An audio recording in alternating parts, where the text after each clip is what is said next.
My expectation is that Bitcoin is not going to just do a U-turn and all of a sudden go back to $126,000. I think we've got some time here where Bitcoin is going to go kind of flat to down. But if you've been around for a while, you know this. When Bitcoin goes down, the hardcore Bitcoiners get excited. They try to buy more Bitcoin. They try to figure out, how do I continue to accumulate Bitcoin? And a big thing, if you're new to Bitcoin, that you need to think about is, am I measuring my portfolio in Bitcoin or in dollars?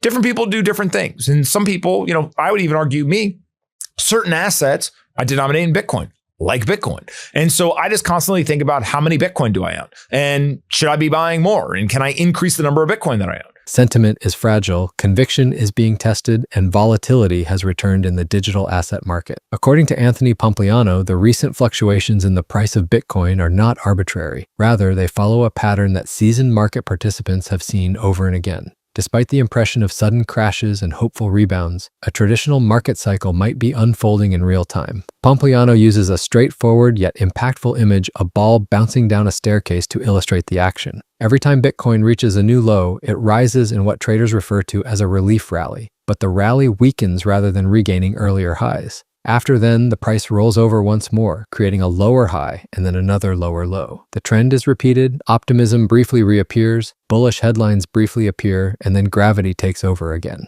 So regardless of what your approach is, I do think that we are going to continue to see Bitcoin, kind of flattish to slightly down. I don't think that we will get 80% drawdowns. I reserve the right to be wrong, obviously. And if I'm wrong, I'll come in and I'll just tell you guys, hey, I was wrong about that. It was a much deeper drawdown than I thought. But I do think that being down 40% is in line with a lot of things that we're talking about here. It wouldn't surprise me if we went a little bit lower, but it is hard to see us going down to, call it 30K, 40K Bitcoin price, unless there was an exogenous shock.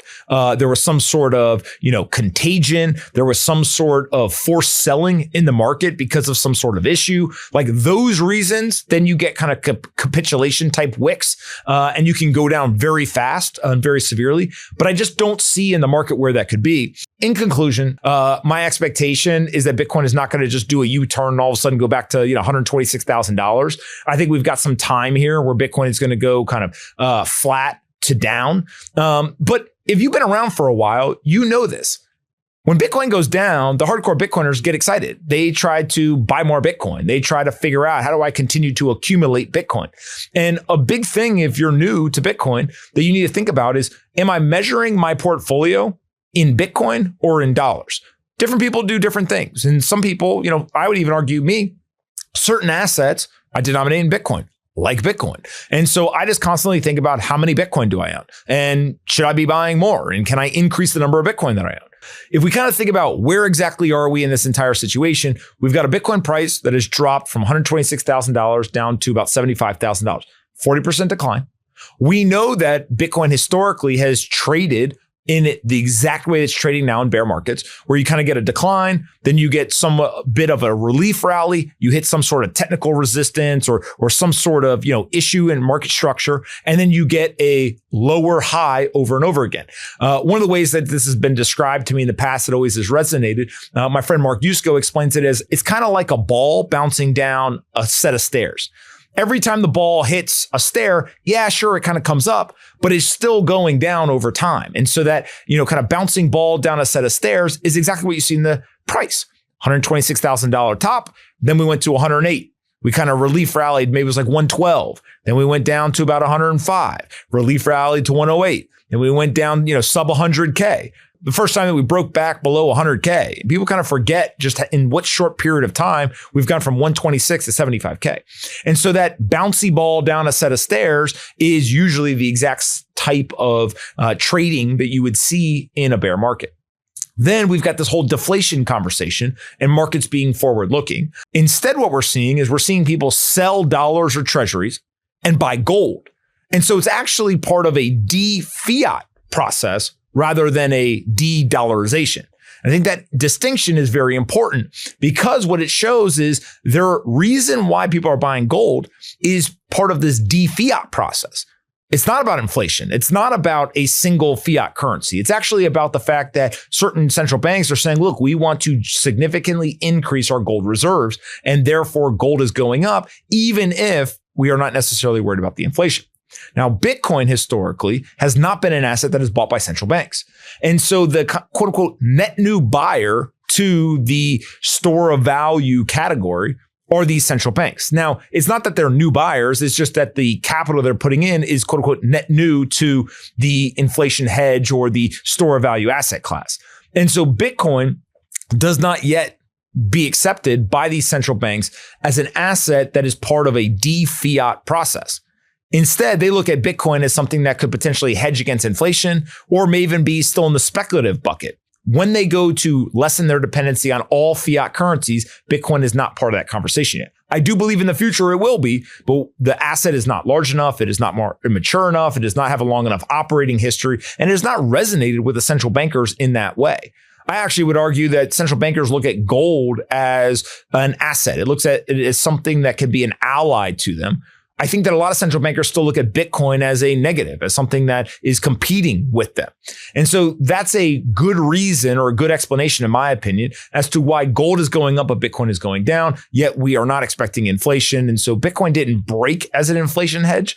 I actually think that it's just gold is being bought for a different reason. Anthony Pompliano makes the point that markets fluctuate according to what investors believe will happen tomorrow rather than what is happening right now. For instance, investors anticipated that significant government expenditure and stimulus would eventually lead to inflation in 2020 and 2021. People began purchasing Bitcoin in anticipation of price increases even before official data revealed inflation. Bitcoin rose from around $10,000 to almost $60,000 as a result of the buying surge. Instead of responding to the present, the market was responding to the future. This recurred following the U.S. election. Investors thought that greater government expenditure and strong tariff policies may lead to another bout of inflation. As a result, they increased the price of Bitcoin from roughly $70,000 to $126,000. But now the outlook has changed. Instead of worrying mainly about inflation, markets are becoming more concerned about the opposite problem. Investors are starting to fear deflation, slower economic growth, weaker demand, and even a possible economic contraction.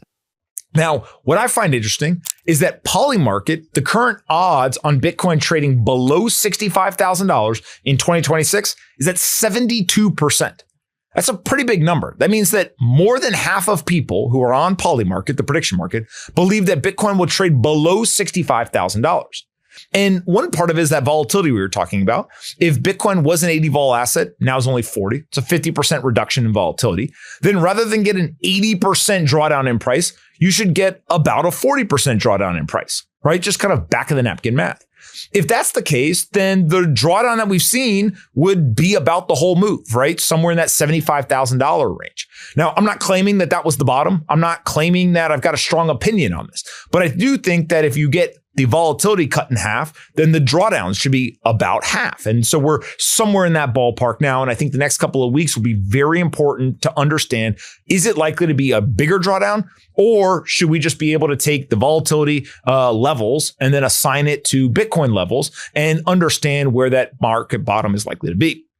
Now, the other thing that I'm paying attention to here is bear markets can always get worse if there is stress in the market. And where could that stress come from? In the last cycle, we saw a lot of lending. There's a lot of rehypothecation of Bitcoin. And once you had some sort of issue, then all of a sudden there was this contagion, and it set off this kind of chain effect across all these different companies. We saw companies go bankrupt. We saw lots of funds come under immense duress. There was all these issues that people had to try to work through. And in that process, that led to lots of selling. People wanted to sell Bitcoin to raise cash. They wanted liquidity in US dollars. And so all that sell pressure and capitulation drove the price lower and lower and lower until finally we had bottomed sub 20K in the last cycle. Now, 70,000 to 20K was right in line with those same kind of 80% drawdowns. We went up to $126,000, set a brand new all-time high, and then we came crashing down. That's a 40% decline. Obviously, that's got a lot of people shook. Now, if you've been around, you know that Bitcoin is likely to be very volatile. We have seen things like a 30% drawdown 4, 5, 6 times in bull markets. And so some people are saying, wait, We're actually not in a bear market. We simply are just seeing normal drawdowns as we continue to go higher, $150,000, $200,000, $250,000. I don't agree with those people. If you have a supply shock to an asset and demand stays constant, then you are likely to see higher prices. And we know that Bitcoin used to be an 80 vol asset, but now it's only a 40 vol asset. And so if you've cut volatility in half, you should expect less on the upside and less on the downside. Now, another reason why I think that Bitcoin is likely to be in a bear market right now, other than just the price is down a lot, is that we also understand that Bitcoin is becoming financialized.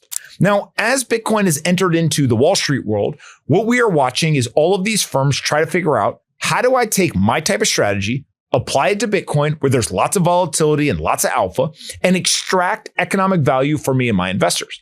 We originally saw public companies adopting it with Strategy and others. We then saw the ETFs become very popular. Asset managers are simply saying, hey, I can take a 25 basis point fee on helping people buy Bitcoin, and then I can continue to take that year after year after year. So there's an economic incentive for them to do so. But now we're seeing things like covered call strategies that are going out as ETFs from those same asset managers. We also are seeing the introduction of other types of options into the market. And so now people can hedge. They can apply different types of pressure, both on the downside or upside of Bitcoin. The financialization of Bitcoin is going to temper volatility, in my opinion. And that's what we've been seeing, both in terms of the launches of these products and the adoption by the consumer, but also in the decreasing volatility. Now, the other thing that I think is really important here that people aren't talking about is I believe that markets are forward-looking. Actually, I would argue that that is just how markets operate. It doesn't matter what my opinion is. Markets try to look forward, and investors say, based on what I believe is going to happen, I want to act today rather than wait. So if you go back to 2020 and 2021, when people thought that there was going to be high inflation because of undisciplined government spending, what did they do? They said, I'm going to buy Bitcoin today. I'm going to buy gold today. I'm going to buy inflation hedges before the inflation shows up. I'm going to prepare my portfolio. And that was a really good decision. Stanley Druckenmiller, Paul Tudor Jones, and many others, along with everyday individuals, all were preparing for inflation that eventually came, but they bought the assets before. And so Bitcoin had run from 10,000 to 60,000 before high inflation ever showed up. And that is because markets are forward looking. Now, if you fast forward, we saw Bitcoin run up. When the Trump administration got elected, the price of Bitcoin was about $70K. That $70,000 ran up to $126,000 in less than a year.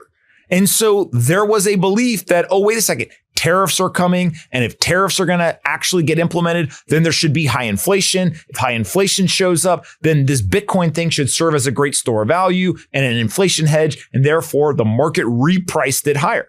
There's also the belief that the strategic Bitcoin reserve, a friendly government, many other factors could be a huge tailwind for Bitcoin. So it's not that Bitcoin didn't work. It's actually that Bitcoin did work. Bitcoin went up quite a bit in a very short period of time. But then in October, it peaked and it started to come down. And so one of the aspects that I think is happening is I think the market is looking forward and they realize that inflation is not going to be a problem. And so you could make a very strong argument, and I think I would make an argument, that one component of the reason why Bitcoin's price has gone down is because the market understands that the high inflation that we were promised is not coming. It is not going to be a problem for the next couple of years. And in fact, deflation may be a bigger risk. And so it's simply pricing in that scenario. I think that if that is true, which I believe it is, if that is true, then you can start to put together a couple of these factors. There is the 4-year cycle. There is the markets are forward looking. There's all these components that line up with why Bitcoin's price is going down. Pompliano also highlights the forward-looking nature of markets. Investors take action based on their predictions rather than waiting for things to happen. People purchased Bitcoin before inflation materialized in 2020 and 2021 because they anticipated it due to significant government spending. More recently, following tariff talks and political shifts, investors anticipated inflation once more, which caused Bitcoin to rise to $126,000. However, expectations have changed since then. Investors are becoming more concerned about deflation, sluggish growth, and economic contraction rather than inflation. Concerns on the recent decline in Bitcoin's mining hash rate are also addressed by him. A declining hash rate is seen by some as a price warning. However, Pompliano notes that in order to sell electricity back to the grid, which was more profitable during periods of high demand, many miners in North America temporarily halted operations during severe winter storms. A large portion of the hash rate reduction can be explained by this grid stabilization technique. Given that the network features stability-maintaining measures like difficulty adjustments, he does not see it as a significant danger to Bitcoin's long-term security. Pompliano's conclusion, put simply, is that although Bitcoin may be in a bear market, it appears different because Bitcoin has changed. Compared to earlier, it is less volatile, more financialized, and more institutional. Whether this is a mild reset in a maturing asset or the start of something more significant will be determined over the course of the next few weeks and months.